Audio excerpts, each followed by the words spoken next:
567 9876. I grew up in a family in which we were interested in organic food and the mind-body connection, actually. My father was a dentist and holistically oriented, and he would say that you can tell the state of somebody's health by looking in their mouth, and that also the mouth is the center of the personality, and that's why no one likes you mucking around in there, and why dentists have the second highest suicide rate, second to psychiatrists, in that the mouth is perhaps less demoralizing than looking into their mind. So I grew up with a different take. My aunt and uncle were both medical doctors, straight medical doctors, and they made fun of my father's ideas, but he was always happier. And our family did not believe too much in conventional medicine, so my earliest memories are of having my brother, Billy, being signed out of the hospital against medical advice. He wouldn't eat. And a nurse came up to my mother and said, "Get him out of here. The doctors don't know what's going on. He'll die if he stays here." And I'd had a sister who'd died in a hospital early on, and she didn't eat either, and we never knew what was wrong with her. So imagine you're a kid, I'm 8 at this time, and my little brother is home, and he has a tube down his throat, and my parents are feeding him by tube every hour on the hour. And he's throwing it back up. And at the age of a year, he was alive. At the age of a year, he weighed 10 pounds. And my parents tried to find a doctor who knew what was going on. And they finally found a woman doctor, Dr. Crump, at Women's Medical Center in Philadelphia, who did pediatric endoscopy, put a tube down and said his esophagus is so eroded from this tube that if you continue to tube feed him that way, his esophagus will erode through, there'll be a big hole in it, and he will die. Let's take out the tube and see what happens. And so she had enough faith in the healing power of the human body that she took out the tube, and they gave him liquids through what was called clysis, where you put a big bolus of fluid with a big needle into the thigh. And after a couple days, he started to eat. And we still don't know why. And I remember going to the airport, and my mother was holding him on her lap, and he was eating a roll that the stewardess had given him, and we all started to cry. And when I went to medical school, which I wasn't going to do, I never wanted to be a doctor. I thought my aunt and uncle's life looked not fun. They had to leave every Thanksgiving and every Christmas. But I remember thinking, when I go to medical school, I want to find out why doctors don't talk to patients. I want to find out why the fullness of the mystery is not addressed. And I never intended to practice medicine. But I always believed from my childhood experiences that there was more going on than what we were taught. And like most medical students, I became puffed up. I became very proud of what we could do with drugs and surgery. But when I saw the first time I saw a baby born, I started to cry. I just wept with a combination, really, of joy and also sorrow. And the nurse was yelling at the medical student, and she, because he had let go of the cord, and they're like a mini fire hose, and it was going all over the wall. And I'm thinking, this is holy. This is a holy place. This is not a place where you yell at anybody. And it occurred to me, nobody should be in that room during a birth who didn't know this was holy. And it was that experience that caused me to become an obstetrician-gynecologist, and being around women giving birth was like being like breathing. It was that easy. But I also saw that fear and anger and all of this completely messed up the process of birth. But I didn't know how to get those ideas across to the patient, especially if her mother had already told her, "Now you'll see how I suffered with you." And I did all kinds of work trying to prove to myself that the mind-body connection was real, and how did we get into the mind so that the body would change. I myself had terrible migraine headaches from the age of 12 to the age of 21, once a month, twice a month, whatever. I'd been worked up in a Boston hospital, a week there with all kinds of testing. They never knew what it was. At the age of 19, I had to do this English paper, a critique of the poem Ode on a Grecian Urn, or Ode to a Grecian Urn by Keats, and I didn't know what the professor wanted. And like most migrainous personalities, I needed to know what it was they wanted of me, and I couldn't figure it out. And it was in Cleveland, Ohio, and it was in November. And when I came out of the library, not knowing how to get an A in the course, I temporarily thought, maybe I should just throw myself in front of a car. It would be easier than this. And then I thought, no, no, you'll break your leg. And then you're going to have to do the poem. And then you're going to have to lug around a cast at the same time. Like, the idea that I had a choice never occurred to me because I was operating on a belief system that was obsolete.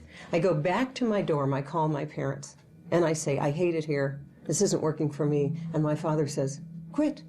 So quit. You can come home. And I changed my mind. And in that moment, I changed the migraine headaches. I maybe had 3 or 4 the rest of my whole life because I changed this pattern, this 6th emotional center, perception, thought, morality, which is what headaches are. And my perception was, you must do this, and I've really been driven my whole life to get it right. And get it right, though, in the way that the culture, and in my case, the practice of medicine says is right. But here's the problem. Most of what I was taught in medicine about what causes disease is not the truth. I cured my migraine headaches, not with Imitrex, not with Advil. I cured them with a change of perception, you see. And the only time that I got them from then on is when I was doing something migrainous, like trying to clean up my entire house in half of a day, because I had the time. Now, if I could just organize the clutter from 25 years, and I can get in this state of being driven, where I'm completely disconnected from my mind and my body, and I'm just going for it. It's a beautiful way to get through a surgical subspecialty. Keep your head down, keep your nose to the grindstone. But you know what happens when you do that? You get cortisol levels that are too high, adrenaline levels that are too high. These are the stress hormones. They constrict blood vessels in every place in the body. And headaches are just the beginning. So the belief system behind the migraines, which I had for as long as I could remember, was you must get straight A's in school. It was this internal pressure. You must perform to a certain level. And I was the valedictorian. And in my class of Ellicottville Central High, everyone who'd ever gone to college that I knew about had gotten pregnant and dropped out.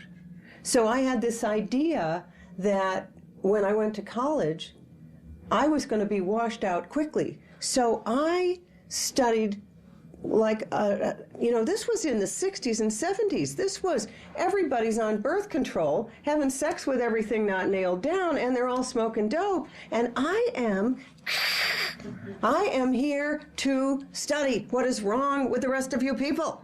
I didn't understand what the Kent State thing was all about. What are you doing? Okay, it's spring in Cleveland. You're throwing rocks at the horses on Euclid Avenue of the policeman.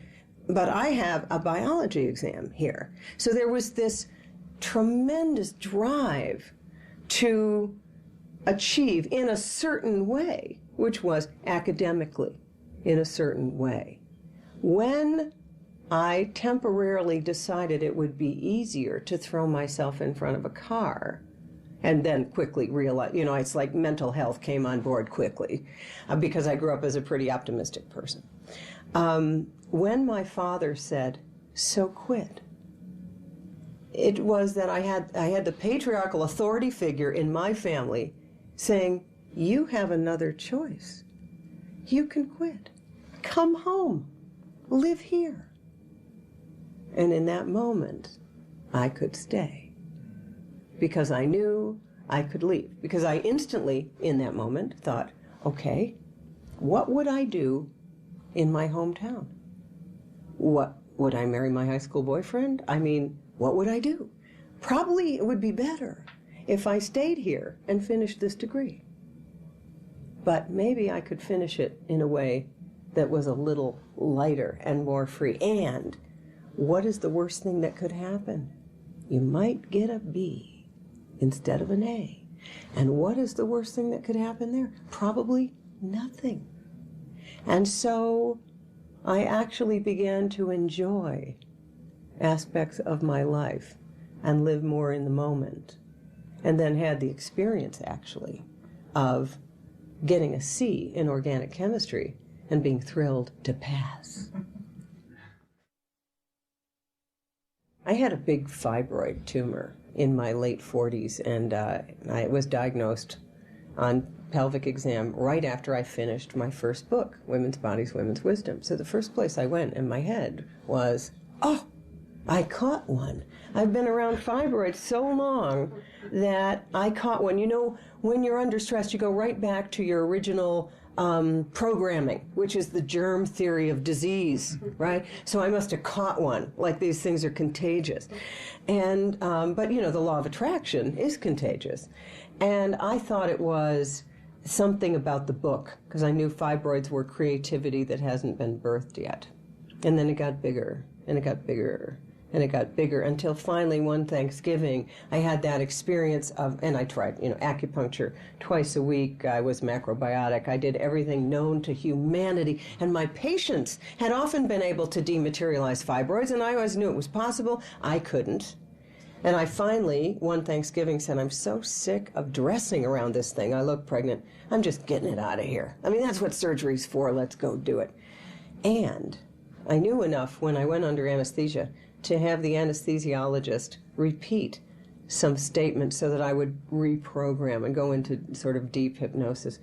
And the one statement was, and when you awaken, the pattern that created this will have left your life.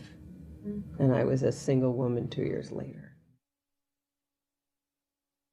Fibroids are creativity that hasn't been birthed yet, and they are also caused by shoving your creative energy, your second chakra, sex, power, money, drive into some kind of avenue. Because, you know, ovaries are female balls, and we have drives toward what we want. In my case, I wanted partnership in my relationship. And my relationship was not where I was going to find partnership. But what happens if you don't know better and you don't have the insight, if it's not working, you do it harder. And so I kept trying everything I knew to do to fix the marriage, which is completely dumb. I mean, you have to work on fixing you or transforming you.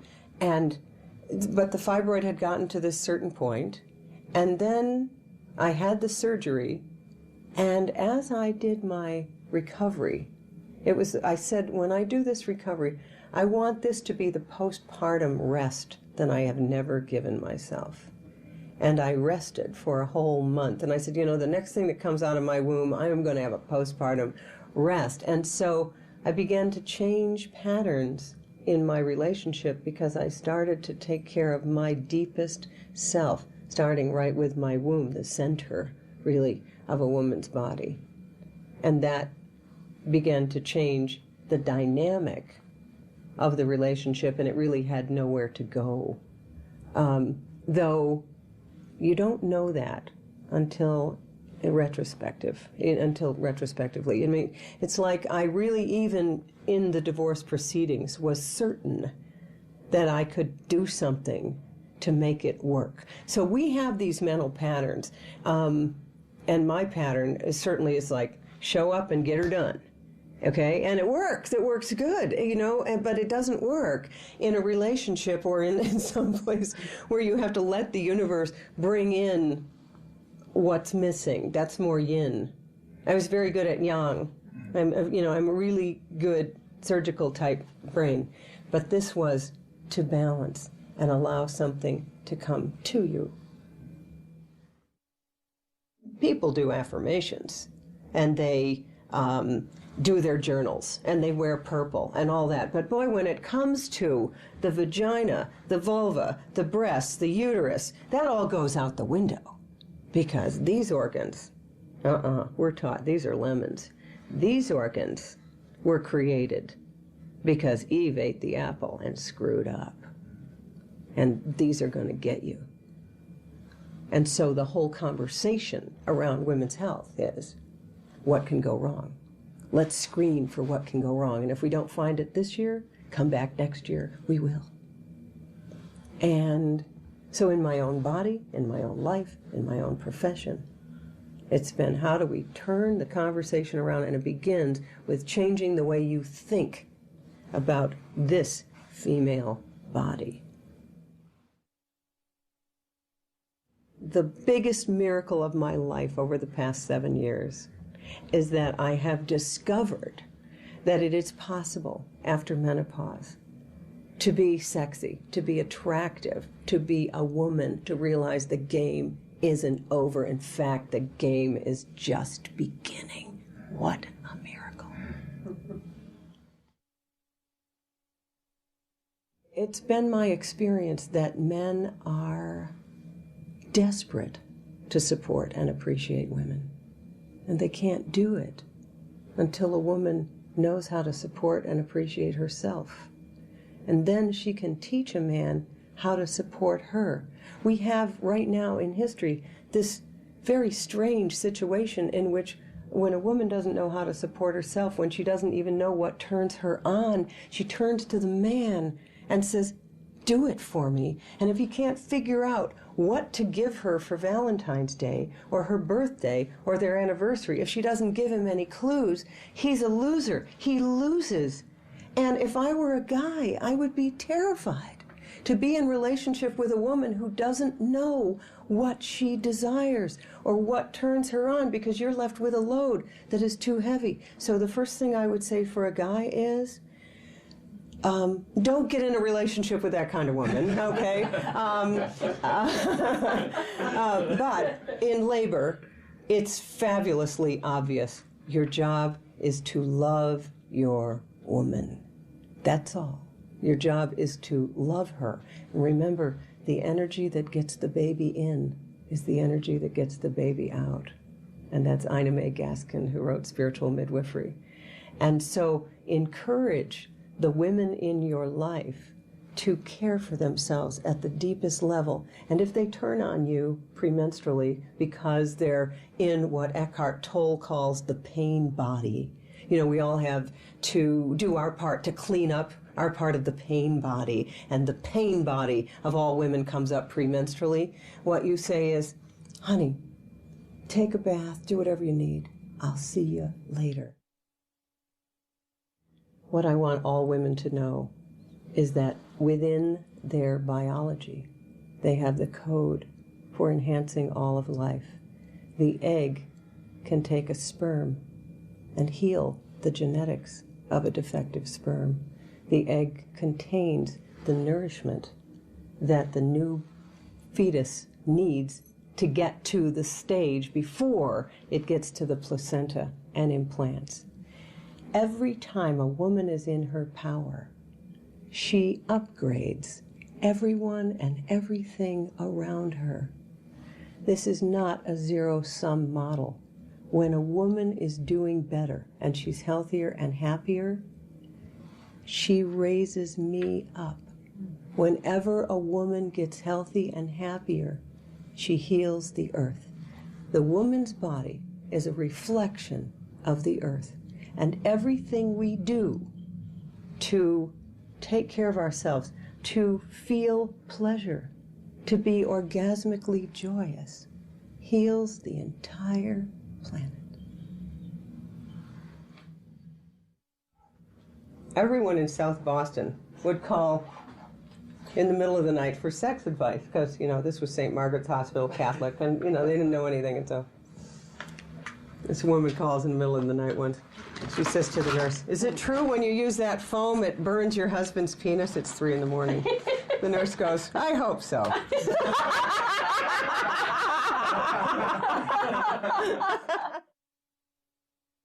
there's this interesting thing that happens when somebody gets it, really downloads a more positive way of thinking. They get hormonal balancing, for one thing. We know that when somebody is thinking with their heart, like they see a puppy or a sleeping baby, and they go, oh, your DHEA levels rise, which begins to balance your hormones, but something else really more important happens, and that is the beat-to-beat variability of the heart normalizes. And you get into this wave pattern that you can see on a heart rate monitor that actually begins to balance the entire body, given that the heart is a huge electromagnet that in fact trains the rest of the body.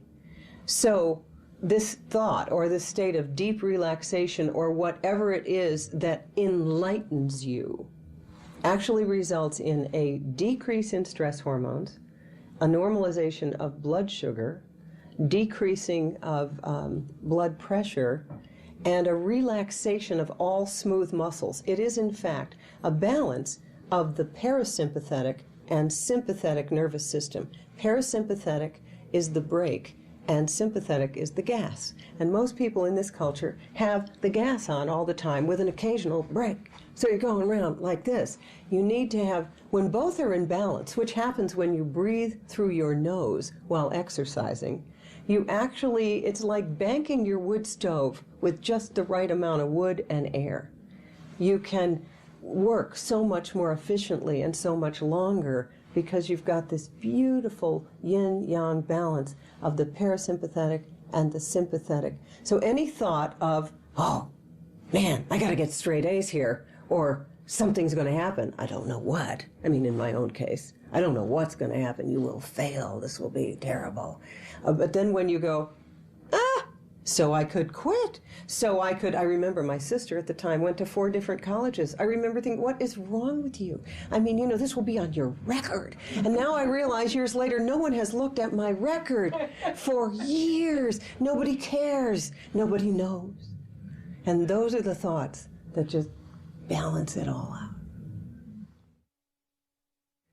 When you get it, that you have so much more control over your life than you thought you did, or control over your experience of your life, if not the events of your life, there is this sense that is so playful and so joyous, and you can just start to giggle when you realize you've made it all up, you're creating it all, and there's a sense of joyous relief. You feel like a kid, but you've got all the ego strength of an adult.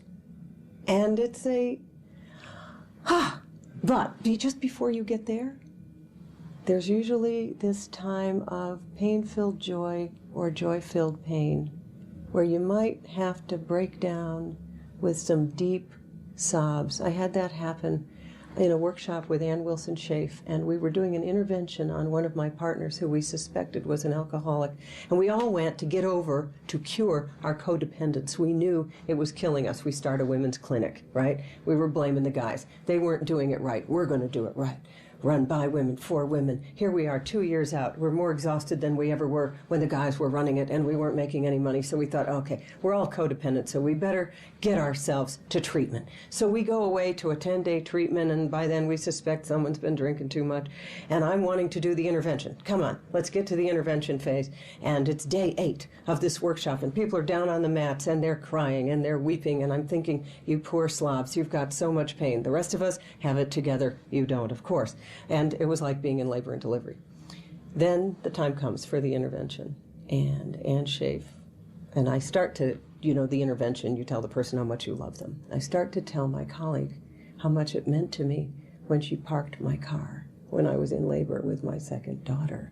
To have a doctor support you was like almost too much, and I started to cry. And Ann said, why don't you lie down and see what comes up? I lie down to see what comes up. And I quickly push it down, push it down, push it down, push it down, which I was really good at. And I sat up and I said, no, I'm okay. I can handle it.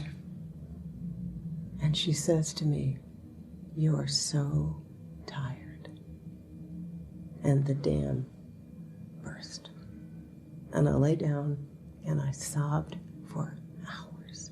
And in that moment, I went through not only my own tears, but I went deep into a place called the pain of all women. All the women who never had anyone with them in labor, all the babies that died, all of the pain of women. And I knew where my work came from. And I knew what I came here to do, which was to transform that pain into joy.